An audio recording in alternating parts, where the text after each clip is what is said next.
Hello everyone, I'm Katimusha, and this is going to be my review and impressions for the Unlimited Episode 2. I'm not going to say the whole name because it's kind of long, but hard to say, but it's long.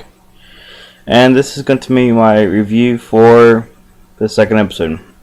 And since I covered all the music and the art, I can't really go back through it, but for this one, I'm just going to focus on plot, and that's about it, because I can't talk about this story. I can talk about the story in this one, but I can't talk about the art and sound, because I already done that for the first episode, because none of it's really changed. Here's a recap. Both of them's good, except for Hyoubu. I can't stand his character design. Sorry, he just kind of, I don't know, he just seems off. I don't know, just doesn't look like he fits with the show, but that's my only complaint about that. Still, let's see the story.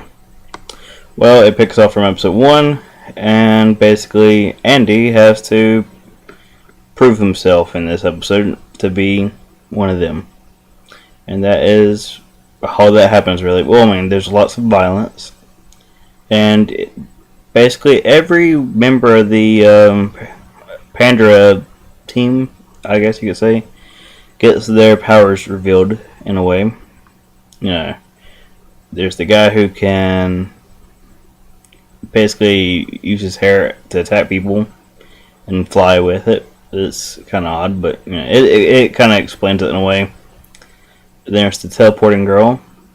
Let's see, there is the guy who can do some sort of sound attack thing, and his powers are kind of odd, but very useful though. Because he doesn't need to be near you to be able to talk to you, apparently. And he can hear you from long distances. Oh yeah, and one of the major things, it actually reveals Andy's power. And if you guessed the power to negate other powers, you were right. I mean, it was pretty obvious, actually, from the first episode. So, not too much really was revealed about that, except for apparently they kind of get sick by him being around, apparently, because his powers are kind of affecting them in that way, I guess. I don't know. It's basically just a big power reveal episode. That's about all that happened, and you get to see just how powerful Hyoubu is. Well, I mean, he kind of demonstrates his power at the end of the episode, and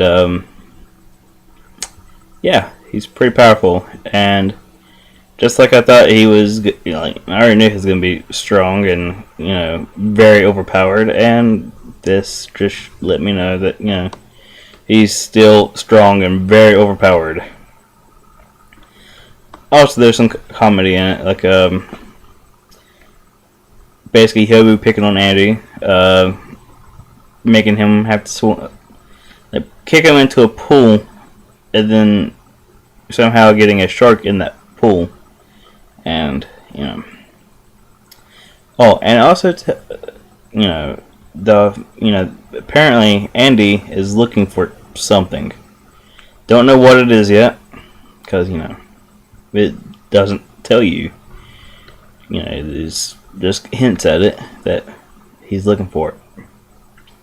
And let's see, the one guy with the hair, he's very suspicious of Andy, and basically though is nothing but a big power reveal episode. Not that it's bad, because there was some plot, mainly the fact that in order to show that he was one of them, he was supposed to assassinate this guy. I'm not going to reveal too much more, but that's basically what happened.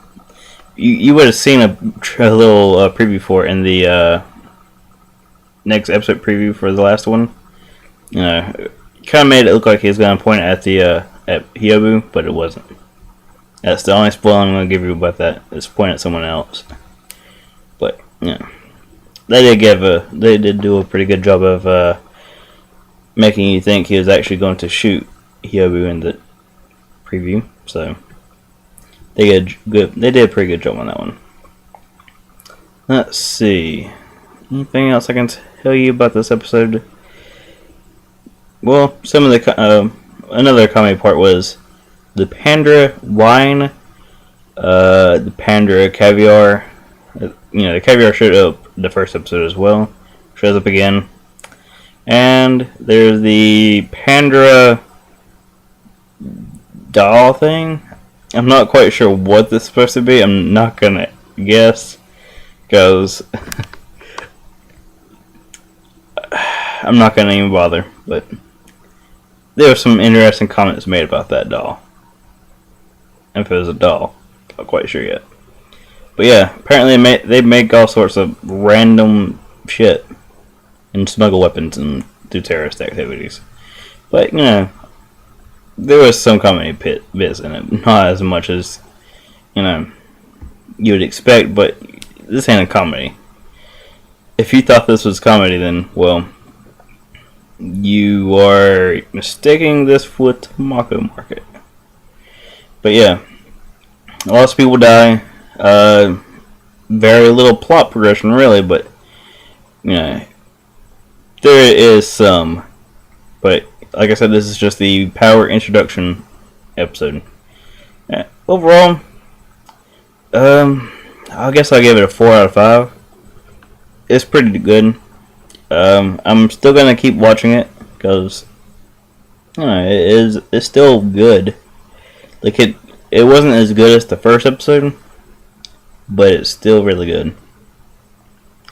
And look forward to my next review, which will be Tamako Market episode 2, because apparently all of this crap comes out before the next thing I review after Tamako Market. So I'm sorry if you was expecting the Mondaichi or whatever. It's got the weirdest name, but I'm gonna just call it Mondaichi. Why? Because it's got a really long name, but it's like the problem kids come to another planet or some crazy. That's the one translation I heard online for it. I was like, oh, stupid. But yeah, if you like this review, I suggest subscribing. Why? So you can maybe listen to, well, not listen, but watch more reviews and other random crap, because I always have random crap on my channel. Mainly reviews and, well, random crap. That's about it. So, that's it for this episode. Well, not episode, review, because, well, officially it is that this is the end of the episodic review for this one. So, later.